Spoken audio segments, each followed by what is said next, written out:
La decisión ya venía tomada cuando el pueblo empezó a quebrarse por dentro. No marchaban por la ruta breve, no avanzaban por el paso que habría parecido lógico a cualquier viajero cansado.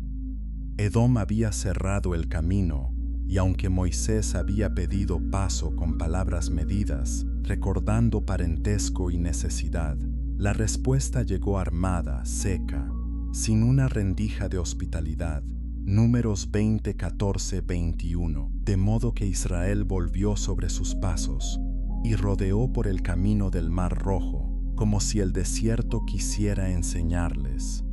Una vez más que la promesa de Dios no siempre se parece al trayecto que el hombre habría dibujado sobre la arena. Eso fue lo primero, la ruta larga. El cuerpo soporta muchas cosas mientras el final se ve cerca. Soporta sed, calor, noches de piedra, mañanas sin sombra. Pero cuando el horizonte se aleja justo en el momento en que uno había empezado a decirse por dentro, ya falta poco, el paso se vuelve otro.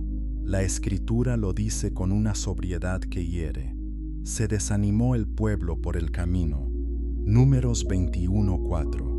El texto no describe un arrebato instantáneo, describe una contracción del alma, como si el aliento interior se hubiera hecho corto, como si la paciencia hubiera empezado a respirar con dificultad.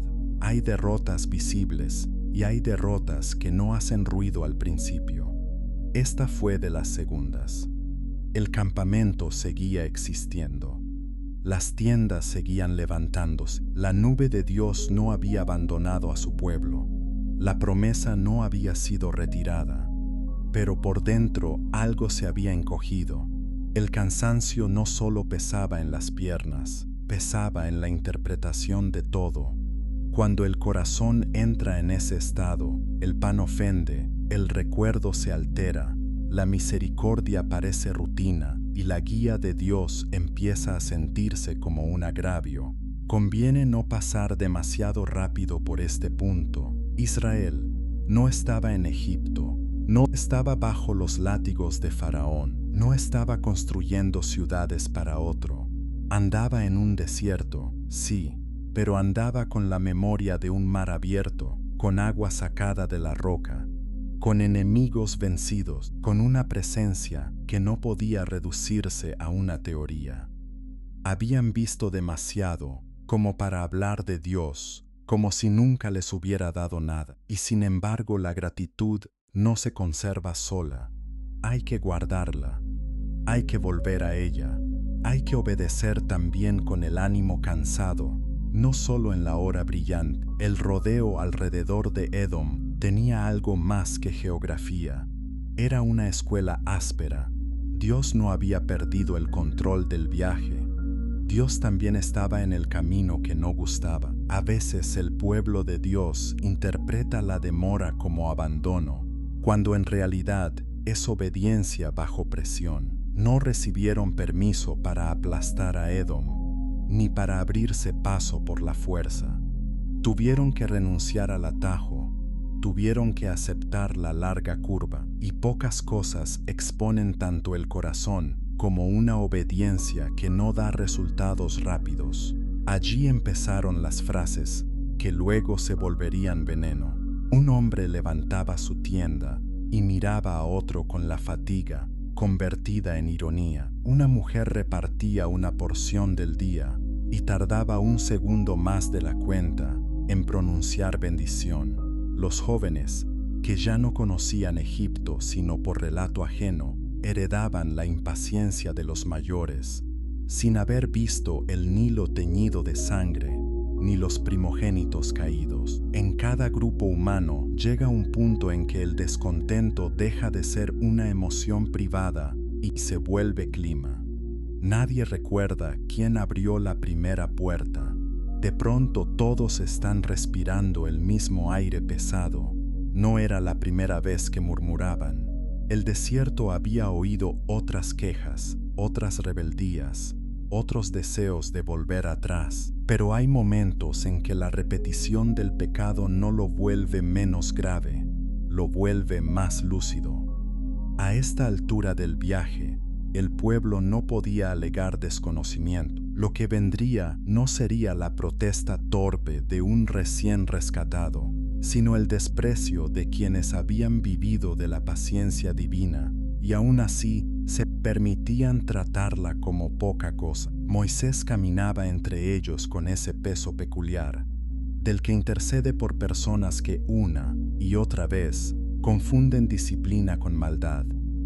No todo líder envejece por los años. Algunos envejecen porque escuchan demasiadas veces la misma acusación dicha contra el Dios al que sirven. Su propia historia ya estaba marcada por duelos íntimos y heridas públicas. Miriam había muerto. Aarón había muerto en el monte Hor. Él mismo sabía que no entraría en la tierra por su propio pecado en Me. Números 20 al 12, 20, 28, 29. Y aún así seguía adelante, recibiendo sobre su rostro la frustración de un pueblo que no terminaba de aprender. Así, con pasos obedientes y ánimo encogido, Israel siguió avanzando, no hacia atrás, aunque lo sintieran así, no fuera del pacto, aunque su lengua empezara a sonar como si quisieran romperlo. Seguían dentro de la historia de Dios, y precisamente por eso la escena que se acerca será tan severa. El juicio en la Biblia no cae como accidentes sobre un pueblo cualquiera. A menudo cae en el lugar donde la misericordia ya había insistido mucho. El desierto estaba a punto de volverse espejo, pan del cielo. Boca de tierra. Las palabras salieron cuando ya llevaban demasiado tiempo girando por dentro. ¿Por qué nos hiciste subir de Egipto para que muramos en este desierto? Números 21, 5. Esa pregunta tenía memoria falseada, no porque el desierto fuera amable, sino porque Egipto no lo había sido. El corazón resentido no necesita inventar datos, le basta con reorganizarlos hasta volverlos útiles para su acusación. La esclavitud quedaba atrás en la frase, como una habitación oscura, cuya puerta se cierra a conveniencia. De pronto, parecía más insoportable la guía de Dios que las cadenas del faraón. Y luego vino la línea que muestra cuán abajo puede caer una boca alimentada por el cielo. No tenemos pan ni agua, y nuestra alma tiene fastidio de este pan tan liviano. Números 21:5. No tenían pan, dijeron, mientras el suelo de cada mañana seguía entregando maná. No tenían agua, dijeron, como si el Dios que los había sostenido tantos años se hubiese convertido de repente en un extraño incapaz. Y al maná, ese alimento dado por misericordia, lo nombraron con desprecio.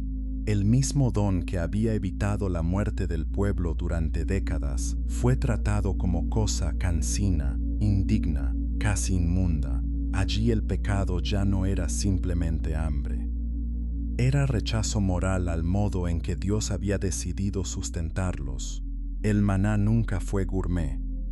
Nunca pretendió halagar caprichos. Era pan de dependencia. Caía con una pedagogía precisa, lo suficiente para hoy, no para que el hombre se coronara dueño del mañana.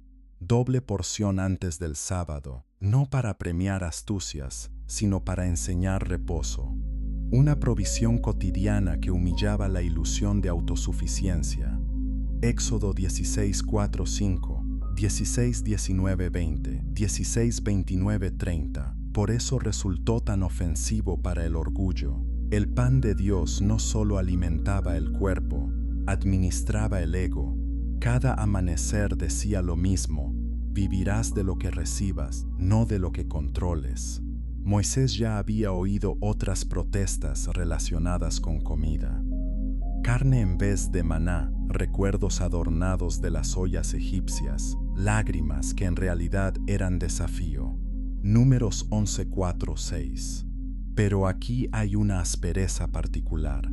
El pueblo no pide un añadido, desprecia el centro mismo del cuidado divino. Deuteronomio recordará más tarde que Dios los humilló y los dejó tener hambre para hacerlos entender que no solo de pan vivirá el hombre, mas de todo lo que sale de la boca del Señor. Deuteronomio 8:3. Israel estaba fallando justamente allí. No rechazaban solo una comida, rechazaban una forma de relación. Querían sustento sin dependencia, camino sin demora, promesa sin disciplina, Dios sin señorío. Detente un instante junto a esa frase. Nuestra alma tiene fastidio. No es un grito de simple necesidad. Es el lenguaje del hartazgo frente a la fidelidad repetida. Y eso siempre resulta más grave que la escasez. El necesitado pide, el ingrato desprecia. El primero puede llorar con hambre. El segundo mastica el don de Dios como si mereciera algo mejor. En la Escritura, la memoria es parte de la santidad. Cuando la memoria se corrompe, la adoración se vuelve imposible. Israel habló como si no hubiera habido mar partido, nube, fuego, pacto, tabernáculo, perdón, dirección. Se quedaron con el polvo en la lengua y llamaron a eso toda la historia. Es posible caminar rodeado de señales de gracia y, sin embargo, vivir interiormente como si uno hubiese sido abandonado. Esa contradicción no nace del paisaje, nace de una voluntad cansada de agradecer. El desierto no inventó la rebeldía del pueblo, la expuso. La demora no creó el problema, lo puso a la vista. Así actúa muchas veces Dios. Deja que ciertas condiciones externas revelen lo que venía agazapado desde antes. Por eso la Biblia no teme mostrar a sus personajes en momentos donde el pecado parece pequeño al oído moderno y sin embargo resulta enorme en la economía del pacto. Una queja puede ser una blasfemia si está cargada de desprecio contra el Dios que sostiene. Moisés oyó que hablaban contra Dios y contra Moisés. Números 21:5. Ese orden importa. Aunque el líder humano estaba en la línea de fuego, la verdadera rebelión subía más alto. En apariencia, murmuraban contra el trayecto y contra quien lo encabezaba. En realidad estaban juzgando al Señor. Decían, tu salida de Egipto fue un error, tu provisión es indigna, tu guía nos lleva a la muerte. Esa es la anatomía de la queja cuando madura. Empieza molestándose con las circunstancias y termina sentando a Dios en el banquillo, en el campamento. Sin embargo, nadie sabía todavía qué forma tomaría la respuesta divina. Quizá algunos pensaron que nada ocurriría. Después de tantas correcciones recibidas y tantas misericordias repetidas, la paciencia del cielo podía haberse vuelto, a sus ojos, una costumbre utilizable. Hay personas que confunden la longanimidad de Dios con permiso. Israel estaba a punto de aprender que la paciencia no anula la santidad. El pan del cielo había sido despreciado. Ahora la tierra hablaría. Ardeó primero un sermón, llegó el dolor, y el Señor envió entre el pueblo serpientes ardientes que mordían al pueblo, y murió mucho pueblo de Israel. Números 21:6. La frase no gasta ornamento. La Biblia a veces narra el juicio con una economía que produce más estremecimiento que cualquier exageración. No hace falta añadir demasiado cuando el lector comprende que el campamento entero, con sus niños, ancianos, animales, utensilios, fue atravesado por una repentina presencia de muerte baja, rápida, cercana al suelo. El lugar donde hasta hacía un momento sonaban quejas empezó a llenarse de gritos cortados. La serpiente ya era, desde el principio de la Escritura, una figura cargada. En el huerto, la astucia del tentador había hablado con una voz torcida para poner en duda la palabra de Dios. Génesis 3:1-5. Aquí, en el desierto, la mordedura parecía poner ese antiguo símbolo sobre la piel del pueblo. Como si Dios dijera, Han dejado que la sospecha contra mi bondad corra por su interior. Ahora sentirán en la carne la imagen de ese veneno. No es que cada serpiente del desierto tenga una voluntad teológica. Es que Dios, Señor de toda escena, convirtió el juicio en un signo legible. El pecado del pueblo ya tenía forma de veneno antes de que el colmillo tocara la sangre. Se las llama serpientes ardientes. Números 21:6. Basta esa palabra para percibir la naturaleza del castigo. Quema. Entra pequeña y se extiende. No siempre mata de inmediato, pero somete el cuerpo a una intensidad insoportable. El pecado suele mentir como si fuera un alivio. El juicio desenmascara esa mentira. Israel había hablado para descargar su frustración. Ahora cada mordedura les enseñaba que la lengua también puede abrir la puerta al fuego. Pienso en el campamento a esa hora. No como una gran multitud abstracta, sino como una suma de escenas concretas. Una madre sacudiendo una manta con demasiada violencia y encontrando debajo el movimiento que ya era tarde evitar. Un joven que había repetido la queja de sus mayores y de pronto presiona con ambas manos el tobillo de su hermano. Un anciano que sabe reconocer la muerte por su manera de acercarse. Alguien corre hacia Moisés sin poder completar la frase. Alguien busca agua, no para beber, sino para limpiar una herida que no deja de arder. Alguien intenta matar una serpiente con el mismo palo con que llevaba la tienda. Alguien cae antes de dar 2 pasos. El pecado había sido colectivo. El dolor se volvió personal. Esto también conviene atenderlo. La rebeldía suele difundirse por contagio, casi con alivio compartido. Se murmura en coro, se reparte la responsabilidad hasta que nadie siente el peso pleno de su voz. El juicio, en cambio, llega al cuerpo singular. Cada mordedura encuentra una carne específica, una respiración concreta, unos ojos particulares que descubren demasiado tarde que el descontento no era inocente. Murió mucho pueblo de Israel, no algún pueblo. No unos pocos, mucho pueblo. La Biblia no cifra aquí para satisfacer curiosidad estadística. Cifra para que nadie minimice lo ocurrido. No era crueldad irracional. Era santidad en acto. En nuestro tiempo se intenta leer escenas así como si Dios hubiera perdido los estribos. Pero el texto no sugiere un estallido caprichoso, sugiere una correspondencia temible entre pecado y respuesta.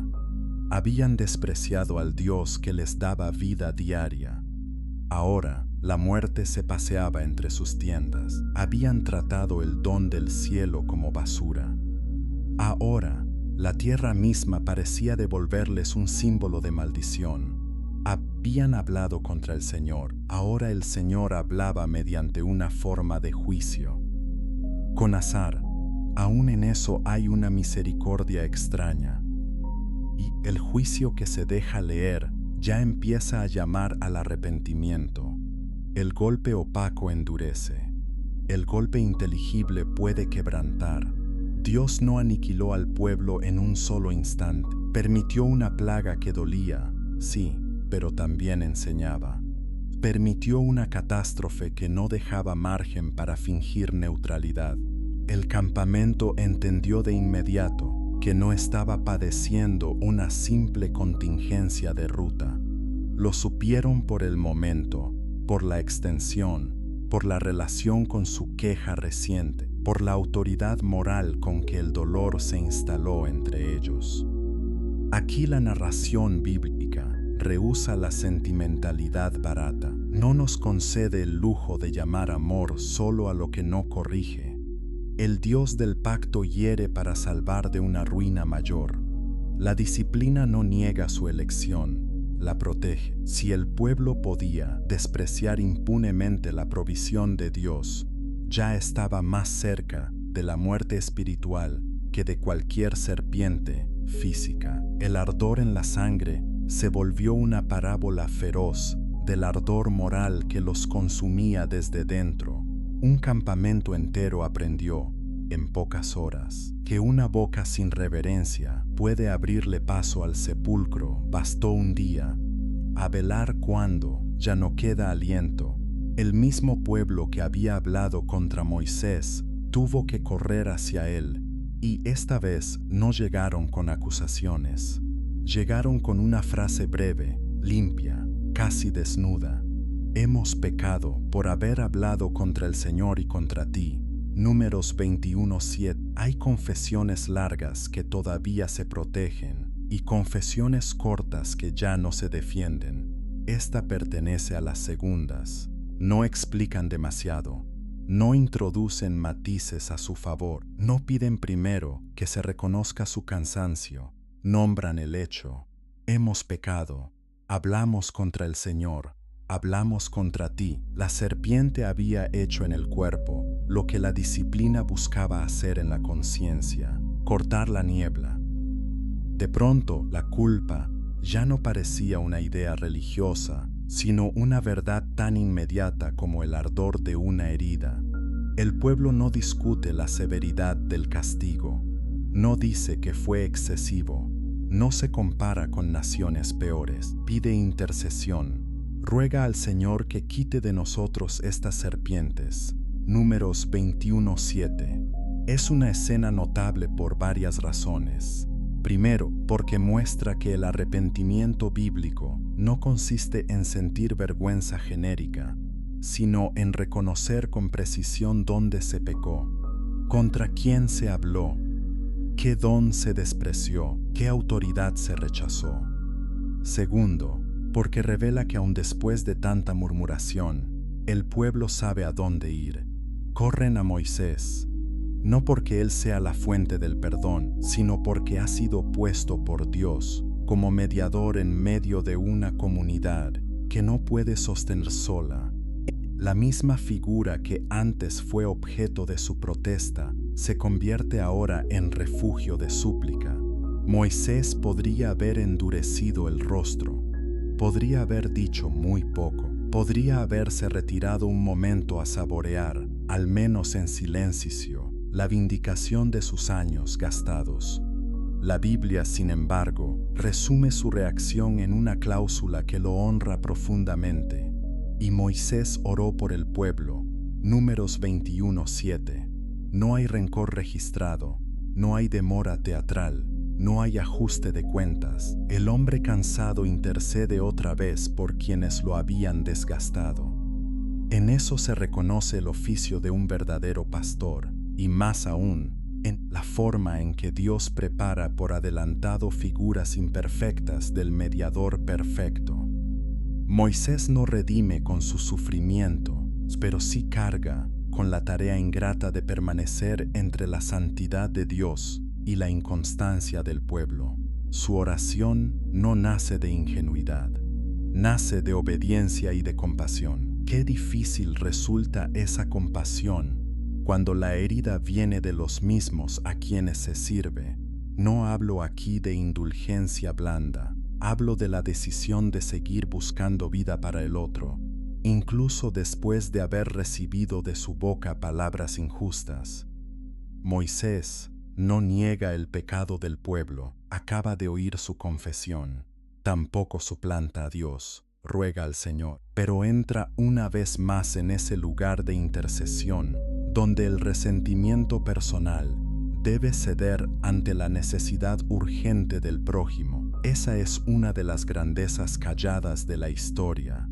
Mientras el campamento olía a muerte, Moisés no estaba contabilizando ofensas, estaba orando, y entonces llega la respuesta de Dios, que no será la que el pueblo pidió en los términos exactos en que la pidió. Pidieron que las serpientes fueran quitadas. Dios respondió de otro modo: hazte una serpiente ardiente y ponla sobre una asta, y cualquiera que fuere mordido y mirare a ella, vivirá. Números 21:8. El Señor no concedió simplemente la desaparición inmediata del peligro. dio una provisión en medio del peligro. No erradicó el escenario antes de enseñar una forma de fe. Dejó el desierto como desierto. Dejó la posibilidad de la mordedura, pero abrió una puerta de vida a través de una palabra. Y un signo, eso tiene peso espiritual. Mucha gente quiere un Dios que solo quite serpientes. El Dios de la Biblia, muchas veces, hace algo más hondo. Da un remedio que obliga a confiar en su promesa dentro del mismo lugar donde todavía se siente la amenaza. El pueblo pidió alivio total del contexto. Dios respondió con una invitación a mirar. Y en esa diferencia se revela un modo divino de salvar. No siempre nos libra primero del entorno. A veces nos entrega, dentro del entorno, una palabra suficiente para vivir. La escena está a punto de volverse aún más desconcertante, porque el signo de salvación tendrá la forma misma del juicio. Bronce en alto hay remedios que tranquilizan, porque parecen lógicos. Este no fue uno de ellos. Dios ordenó a Moisés que hiciera una serpiente y la colocara sobre un asta. Números 21:8. Mente religiosa superficial podría haberse escandalizado por la forma del mandato. Una imagen, precisamente una serpiente. ¿No era eso abrir la puerta a una confusión peligrosa? La Biblia no oculta la atención, la atraviesa. La imagen no fue dada para adoración, ni para magia, ni para manipular el poder divino. Fue dada como señal subordinada a una promesa verbal. El mordido que mirara, viviría. Moisés obedeció. Hizo Moisés una serpiente de bronce y la puso sobre una asta. Números 21:9. El texto no nos cuenta cómo sonó el metal al ser trabajado, cuánto tardó, quién sostuvo las herramientas, quién miraba con mezcla de urgencia y desconcierto. Pero esa ausencia de detalles no impide imaginar la gravedad del momento. En un campamento atravesado por el dolor, el líder recibe de Dios una instrucción extraña y la cumple sin adornarla con explicaciones propias. No convoca un debate, no pule el mandato para volverlo aceptable. Obedece, eso ya es una enseñanza. Hay obediencias que solo se vuelven comprensibles después de haber sido practicadas. Moisés no recibe una teoría exhaustiva del símbolo. Recibe una palabra suficiente. Hazla, ponla en alto. Quien mire, vive. A veces el siervo de Dios no es llamado a dominar todos los ángulos del misterio, sino a ejecutar fielmente la orden que ha recibido. El bronce no sanaba por sí mismo, el asta no transmitía poder autónomo, la figura no contenía virtud mágica. Si así hubiera sido, el relato no insistiría en la conexión entre el mirar y la palabra prometida por Dios. El signo funcionaba porque Dios quiso atar su misericordia a ese acto de confianza, y sin embargo, el signo importaba, no era irrelevante. Dios no dijo, solo piensen mejor. Dio algo visible, levantado, público, accesible al ojo de un pueblo que estaba aprendiendo del modo más cruel que la muerte entra también por lo visible. Una serpiente de bronce sobre un asta. El juicio representado, inmovilizado, expuesto. Aquí conviene ir despacio, porque el corazón del episodio late justo en esta paradoja. El mismo emblema que evocaba la herida se convierte en el lugar hacia el que debía dirigirse la mirada sanadora. El pueblo no fue enviado a contemplar un cordero, un manantial, una rama verde. Fue enviado a mirar una serpiente, es decir, a mirar la imagen de aquello que los estaba matando, pero ya transformada en signo sometido, levantado, sin colmillo, convertida en testimonio de que el juicio podía ser vencido únicamente bajo la promesa de Dios. La salvación, por tanto, no consistía en negar la realidad del pecado ni en distraerse de él. Consistía en enfrentarlo del modo que Dios disponía. El hombre mordido debía reconocer su condición, aceptar que estaba bajo sentencia, renunciar a sus propios recursos y mirar donde Dios había puesto la señal de vida. No sanaba el que analizaba mejor. No sanaba el que corría más rápido. No sanaba el que podía explicar el simbolismo con elegancia. Sanaba el que miraba, mirar. Solo eso.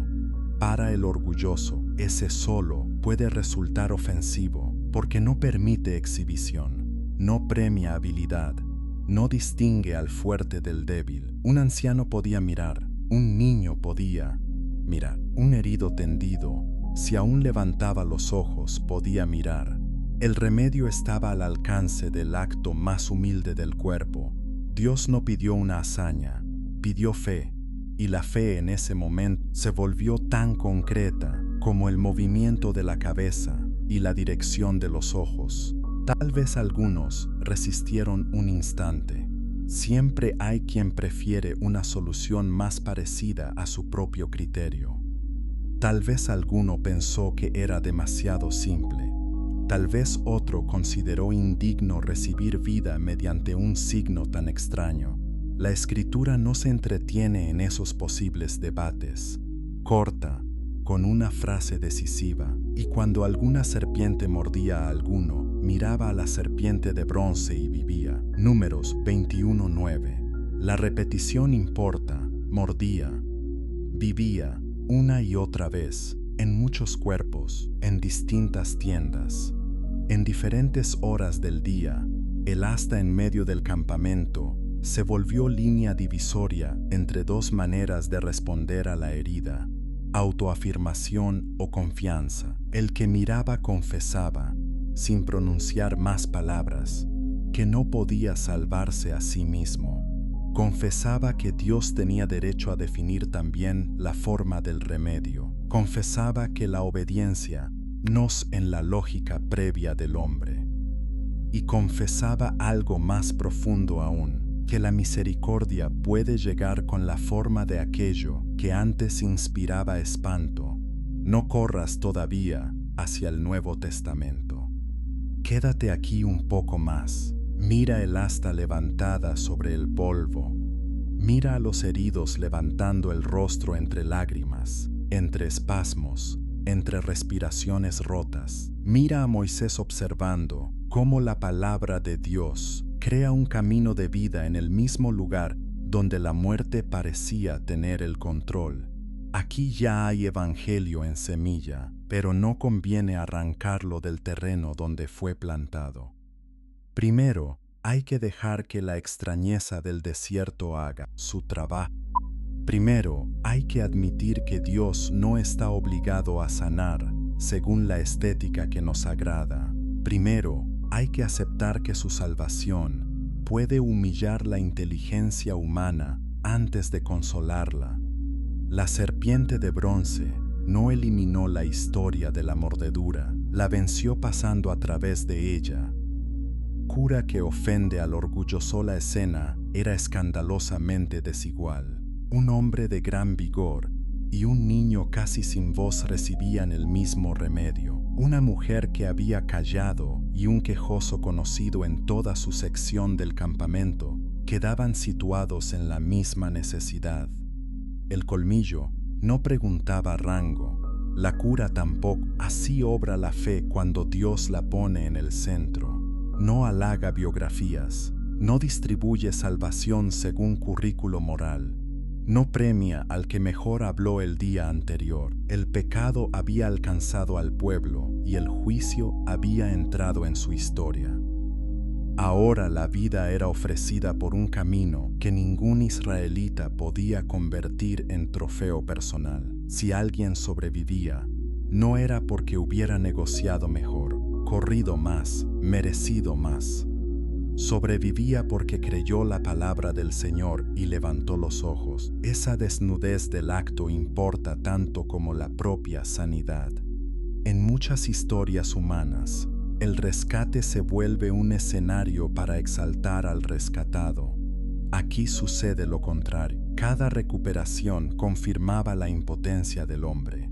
Quien volvía a respirar con alivio sabía bien cómo había ocurrido, no por su habilidad, sino por la misericordia de un Dios que había ligado la vida a una mirada obediente.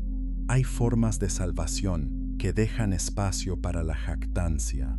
Esta no. Por eso este episodio permanece tan vivo en la memoria bíblica, porque muestra con imágenes lo que muchas doctrinas intentan decir con conceptos. La vida viene de Dios sobre la base de su promesa y el hombre la recibe confiando. Aún así, sería un error sentimental reducir todo a una especie de simplicidad amable. Mirar no era un gesto vacío. Mirar implicaba someterse al camino dispuesto por Dios y admitir que el juicio era justo.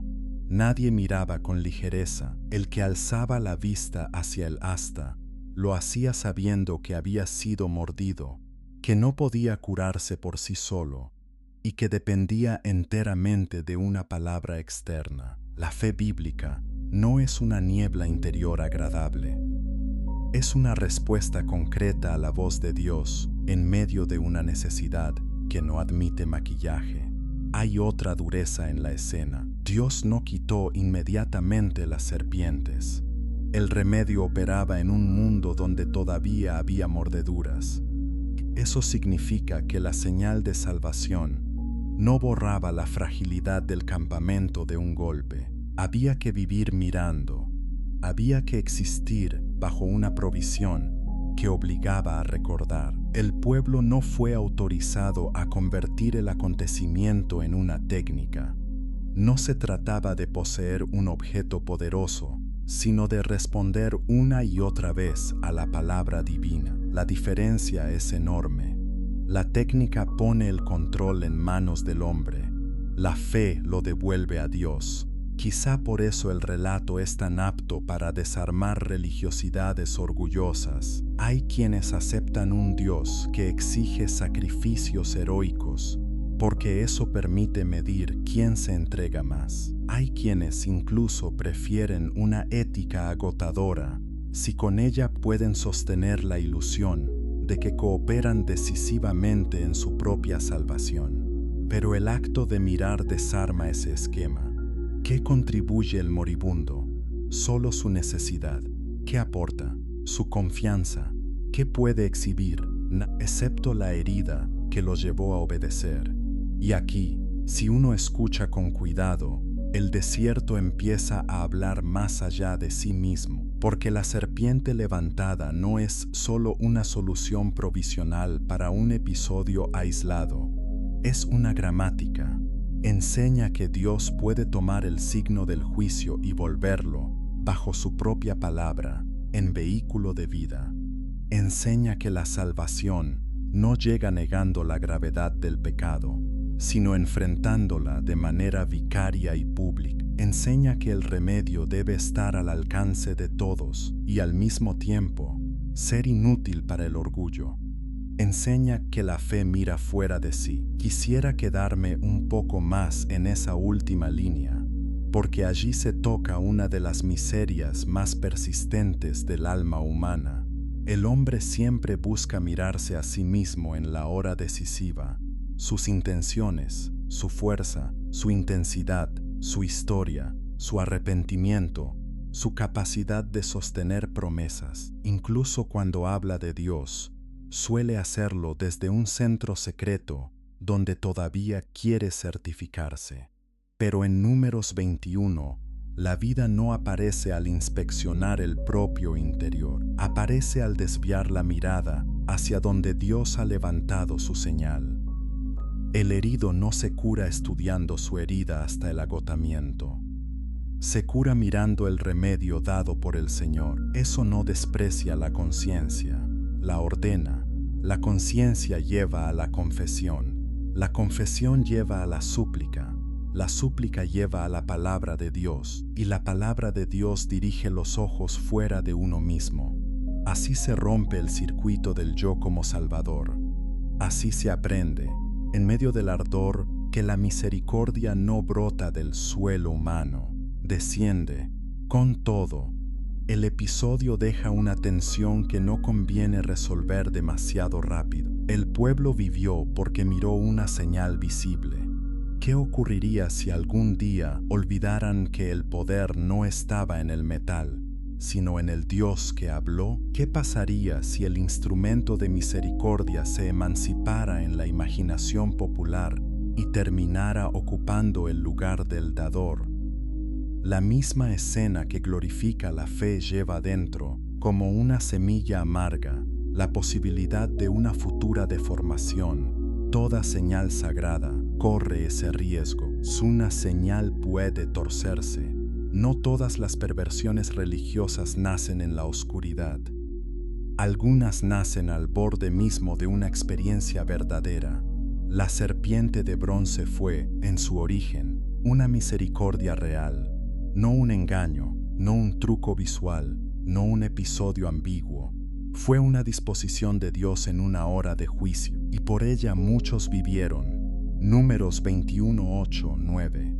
Eso vuelve más seria la advertencia que contiene, porque el problema no era la falsedad inicial del signo, sino la facilidad con que el corazón humano puede retener el medio y soltar el fin. Israel salió de aquel episodio con memoria renovada del pecado y de la misericordia. Podemos imaginar, con cautela, que durante años la historia fue contada alrededor de fogones, en travesías posteriores. Al nombrar a los muertos y a los preservados, los niños preguntarían por qué una serpiente estaba vinculada a la vida. Los mayores recordarían el día en que la palabra del Señor devolvió respiración al campamento, y todo eso sería bueno, siempre que la narración siguiera apuntando más allá del objeto, hacia el Dios que salvó. Pero el hombre tiene una inclinación antigua: tocar lo visible, fijarlo, usarlo, acercarlo demasiado al deseo de control. Una experiencia de fe puede convertirse con los años en reliquia emocional. Un instrumento de obediencia puede pasar a ser amuleto. Un recordatorio santo puede terminar tratado como fuente independiente. La idolatría no siempre entra diciendo abandona a Dios. A veces dice: conserva esto, confía un poco en esto, dale un lugar especial a esto. Deja que el corazón se incline apenas, y esa inclinación mínima, repetida por generaciones, altera el eje de la adoración. No estoy diciendo que Israel saliera del desierto ya dispuesto a idolatrar la serpiente. El texto no afirma tal cosa. Conviene ser sobrios donde la Biblia es sobria, pero sí podemos ver que la lógica del corazón humano hace comprensible el desenlace posterior. Aquello que una vez fue útil para dirigir la mirada a Dios puede llegar a ser utilizado como sustituto de Dios. De hecho, la historia bíblica está llena de esa tensión. El templo podía ser tratado como garantía mecánica. El arca podía ser movida como si fuera talismán militar. 1 Samuel 4 como 3:11. El rito podía continuar mientras el corazón se alejaba. La señal, sin vigilancia espiritual, puede hincharse hasta ocupar un lugar que nunca le fue concedido. Por eso esta historia no solo trata de serpientes, trata de mediaciones, trata de cómo Dios usa medios sin quedar reducido a ellos. Trata de cómo el hombre necesita medios y al mismo tiempo tiende a absolutizarlos. La palabra, el pan, el altar, el templo, el sacerdote, el rey, el profeta, cada don tiene un propósito y un límite. Todo lo que apunta a Dios se corrompe cuando se queda consigo mismo. Toda ayuda se vuelve tropiezo cuando deja de señalar y empieza a reclamar. ¿Qué sobria resulta entonces la escena original? La serpiente no habla, no se mueve, no desciende, no se reparte en fragmentos, no se entrega a manipulación popular. Está en alto, subordinada a una promesa, despojada de voluntad propia. Precisamente así debía permanecer en la memoria. como una señal que no tenía vida propia y que había servido solo porque Dios quiso unirla a una palabra salvadora. Cualquier paso más allá de eso sería traición al sentido del episodio. Aquí, el desierto vuelve a parecerse mucho al alma humana, porque todos tenemos tendencia a convertir los auxilios de Dios en posesiones. La escritura que nos corrige puede terminar citada para justificar orgullo. La tradición que nos cuida puede ser usada para cerrar el oído. La experiencia que nos humilló una vez puede volverse relato de autoimportancia.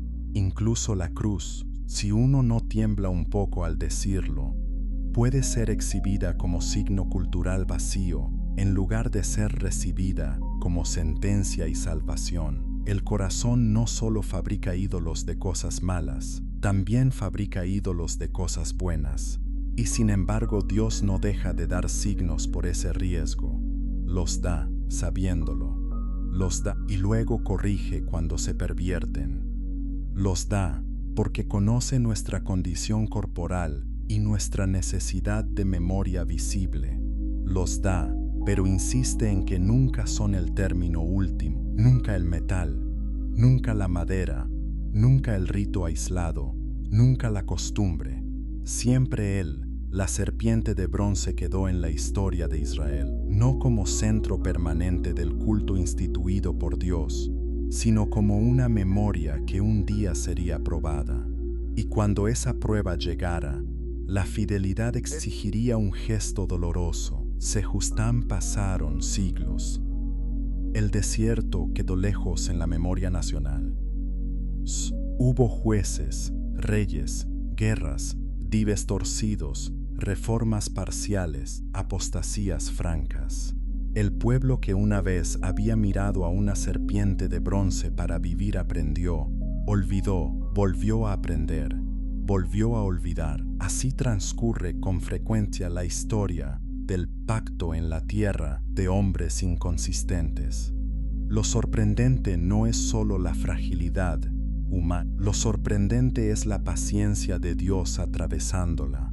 Entonces aparece Ezequías. Segunda de Reyes lo presenta con una honra poco común. Hizo lo recto ante los ojos del Señor, conforme a todas las cosas que había hecho David su padre. 2 Reyes 18:3. No se trató de una reforma estética. Tocó lugares sensibles. Quitó los lugares altos, quebró las imágenes, cortó los símbolos de acera, e hizo pedazos la serpiente de bronce que había hecho Moisés, porque hasta entonces le quemaban incienso los hijos de Israel, y la llamó Nenehustán. 2 Reyes 18:4. La frase cae como martillo. La serpiente que una vez había sido señal de misericordia se había convertido en objeto de incienso. Ya no estaba cumpliendo su oficio de apuntar.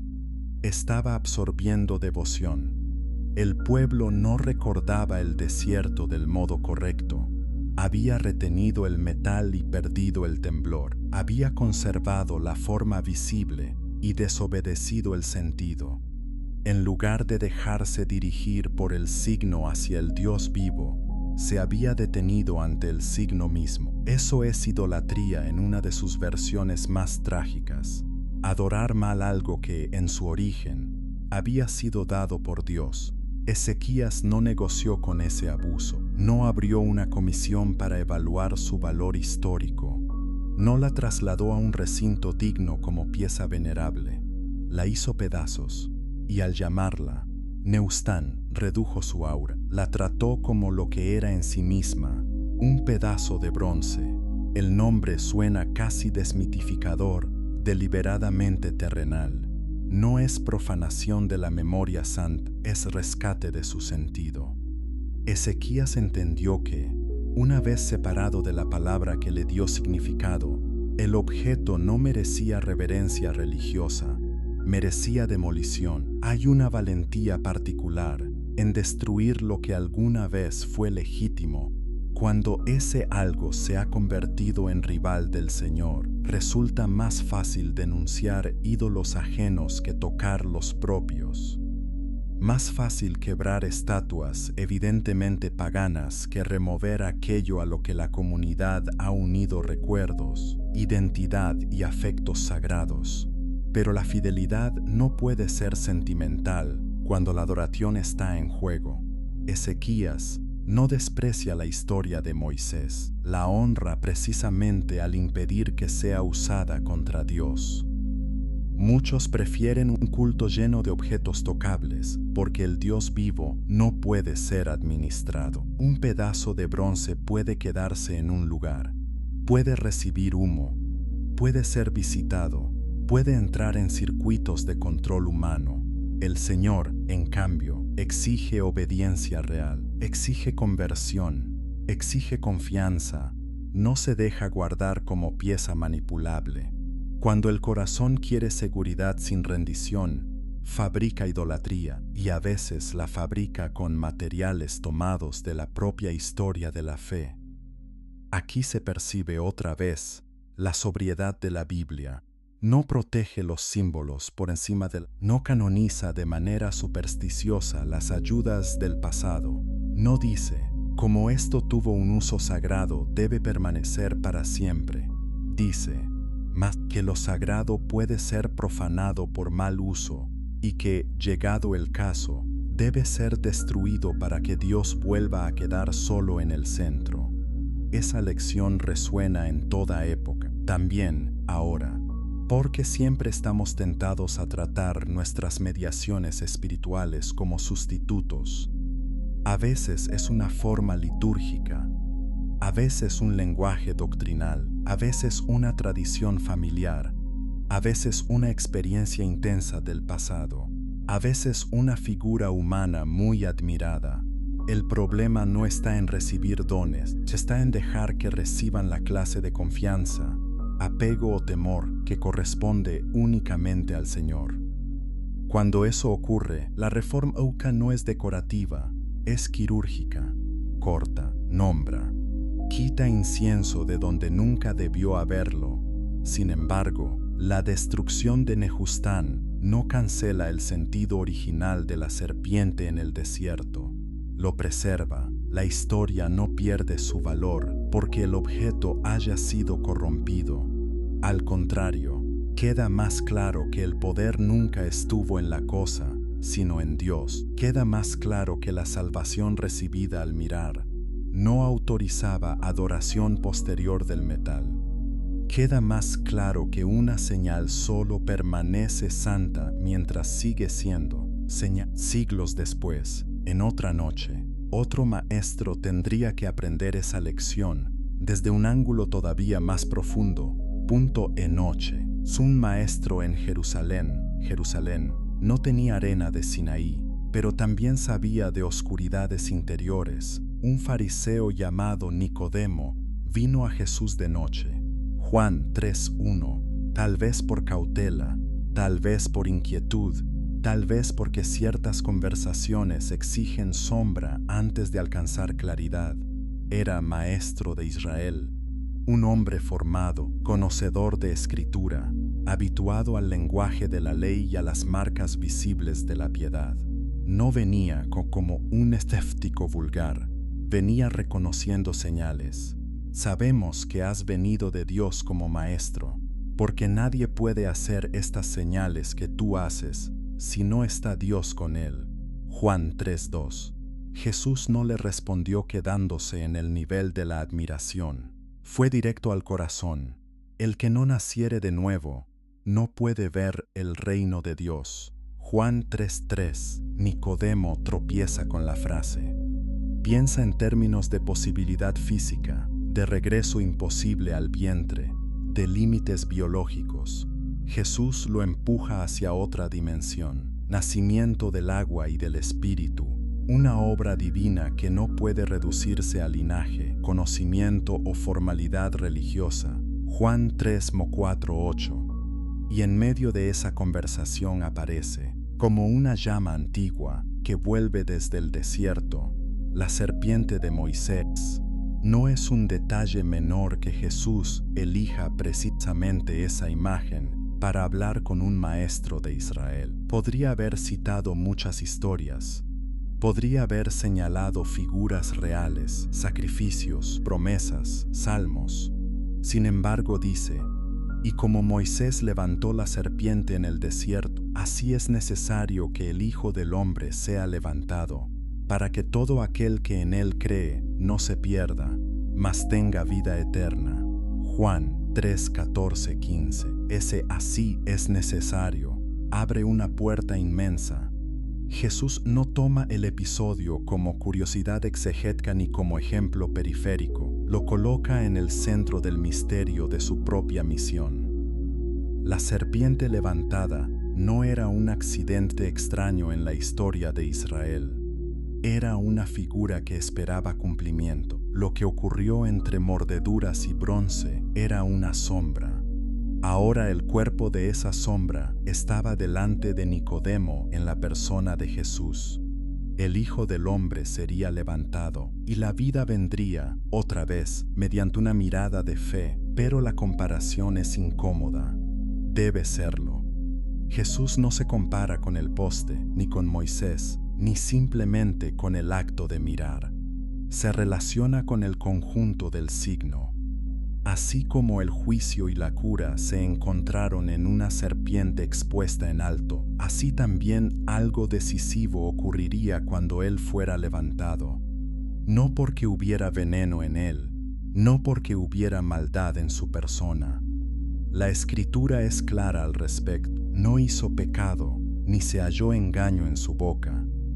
1 Pedro 2:22. Y aún así, el camino de la redención lo pondría públicamente en el lugar donde el pecado es juzgado. Nicodemo probablemente conocía bien, Números 21, conocía la severidad del castigo, la extrañeza del remedio, la misericordia asociada a la fe. Jesús le está diciendo, en una noche silenciosa de Jerusalén, que la nueva vida que él acaba de anunciar no llegará por simple incremento moral, ni por refinamiento del cumplimiento religioso. Llegará por medio de una elevación pública del Hijo del Hombre.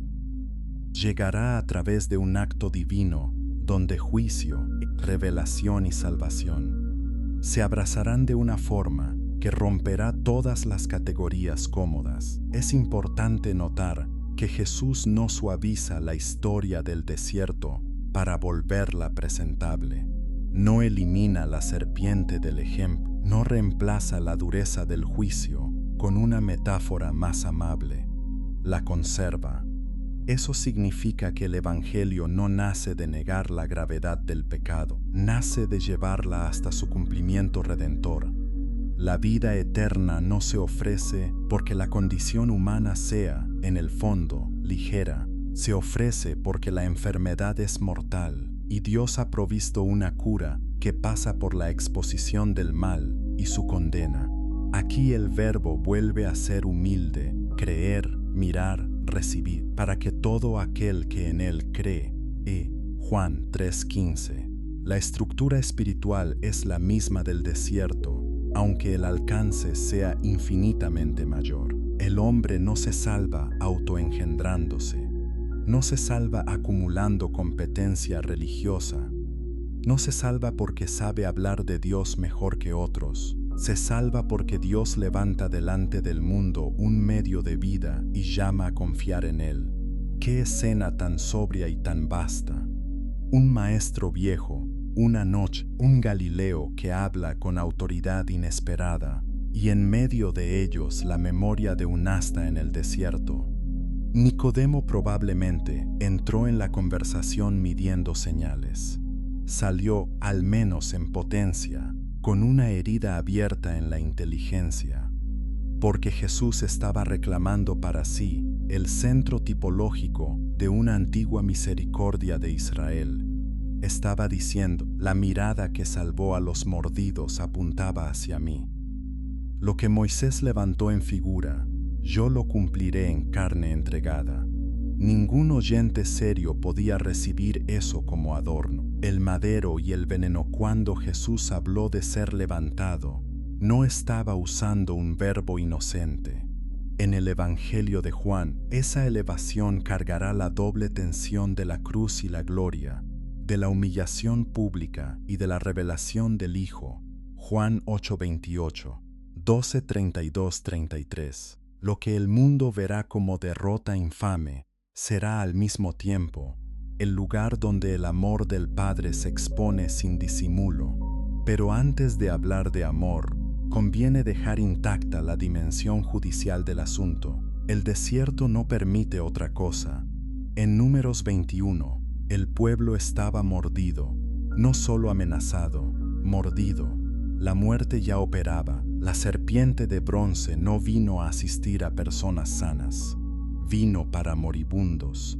Esa lógica se intensifica en el Evangelio. Cristo no es levantado para embellecer sujetos básicamente enteros. Es levantado para un mundo atravesado por el pecado y su sentencia. No hay justo, ni aun uno. Romanos 3:10. La paga del pecado es muerte. Romanos 6:23. La mordedura es universal, aunque sus síntomas externos varíen. Y aquí la comparación con la serpiente vuelve más aguda, más peligrosa de decir a la ligera, y por eso mismo más gloriosa si se la mantiene dentro de la Escritura. Pablo afirma: al que no conoció pecado, por nosotros lo hizo pecado, para que nosotros fuésemos hechos justicia de Dios en él. 2 Corintios 5:21. No dice que Cristo pecó, dice lo contrario. No dice que el mal habitó en su alma santa. Dice que el inocente fue colocado representativamente bajo el peso judicial del pecado ajeno. Cargó lo que no había cometido. Entró en el lugar de la maldición sin pertenecer a ella por culpa propia.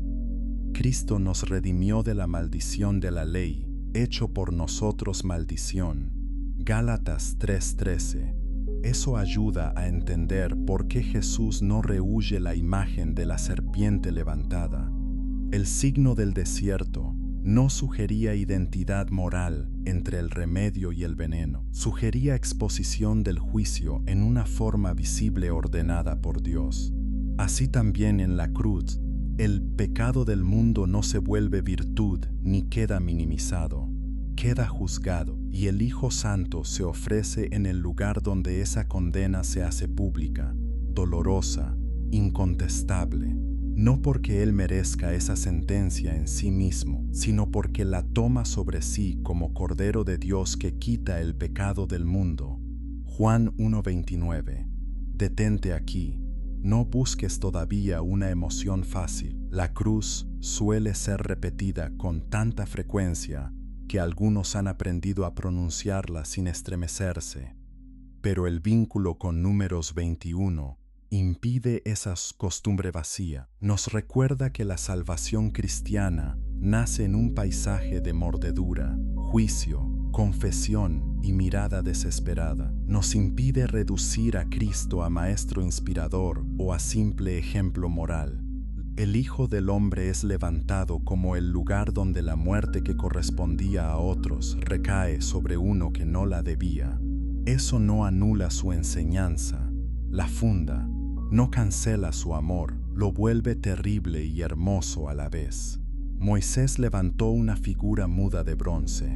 En el Gólgota fue levantado un hombre verdadero, el Verbo hecho carne. Juan 1:14. Con sed real, espalda abierta, respiración entrecortada, manos atravesadas, lengua que aún así pronunció perdón. La distancia entre sombra y cumplimiento es inmensa. La serpiente no sufría. Cristo sí. La serpiente no amaba. Cristo sí. La serpiente no elegía. Cristo puso su vida de sí mismo. Juan 10:18. Pero la lógica tipológica permanece, una elevación pública dispuesta por Dios, mirada por los necesitados, convertida en medio de vida para quienes creen. Como en el desierto, el remedio ofende al orgullo, porque la cruz excluye la jactancia tanto como la serpiente de bronce. ¿Qué mérito puede presentar quien vive solo porque otro fue levantado en su lugar? ¿Qué superioridad moral puede reclamar quien recibe vida eterna mirando al crucificado? Ninguna. La fe cristiana no es autoperfeccionamiento religioso con lenguaje piadoso. Es la confesión de que la mordedura era demasiado profunda y de que Dios, por amor, proveyó lo que nosotros no podíamos producir. Porque de tal manera amó Dios al mundo, que ha dado a su Hijo unigénito. Juan 3:16. Esa frase, tan conocida y tan gastada por repetición superficial, recupera su filo cuando se la lee a la luz de la serpiente levantada. El amor de Dios no es mera ternura atmosférica. Es don costoso en un contexto de condenación merecida. El propio Juan continúa: Dios no envió a su Hijo para condenar al mundo, sino para que el mundo sea salvo por él. Pero quien no cree ya ha sido condenado, porque no ha creído en el nombre del unigénito Hijo de Dios. Juan 3:17-18. Otra vez la estructura del desierto. La muerte no empieza después del rechazo al remedio, ya estaba operando. La incredulidad no crea de la nada la condenación, la ratifica. El mirar salva porque el no mirar deja intacta la mordedura. Aún hay algo más. En Números 21, el remedio estaba disponible para cualquiera que hubiera sido mordido. No exigía procedencia selecta entre los israelitas afectados. El umbral era la necesidad y la obediencia de fe. En Cristo, esa amplitud se desborda hacia todo aquel que cree. Juan 3:15-16. Judío o gentil, cercano o lejano, moralmente quebrado o religiosamente sobrio, el llamado es el mismo. Vuelve los ojos hacia el Hijo levantado, no hacia tu desempeño, no hacia tu desesperación, no hacia tus promesas de mejora, hacia Él. Y sin embargo, la universalidad de la oferta no trivializa el costo. La cruz no es una imagen amable colgada sobre una pared neutra, es el centro de una historia donde el pecado fue tan grave que solo el Hijo entregado podía responder a él, y donde la gracia fue tan abundante que ese mismo Hijo se ofreció voluntariamente.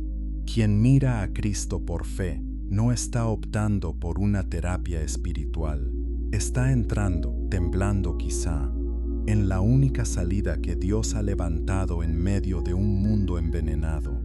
Eso explica también por qué el cristianismo pierde su centro cuando la cruz se reduce a adorno cultural, objeto identitario o accesorio sentimental. Entonces se repite el error de Nehustán bajo otra forma.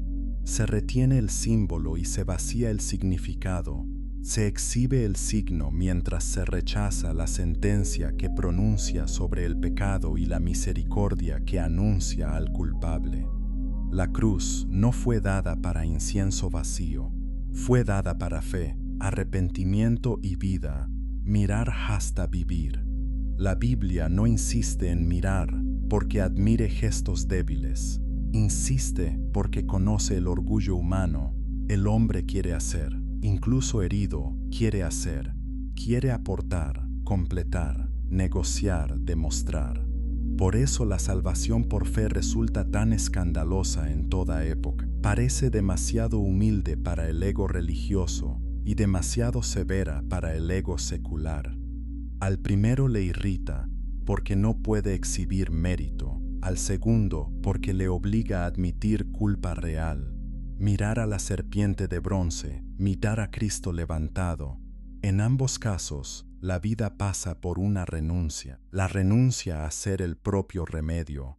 No se trata de pasividad moral en el sentido superficial.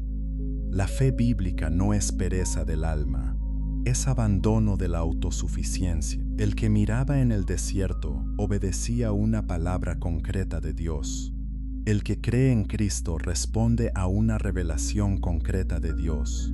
Hay movimiento, sí, pero un movimiento orientado fuera del yo. un giro, una transferencia de confianza.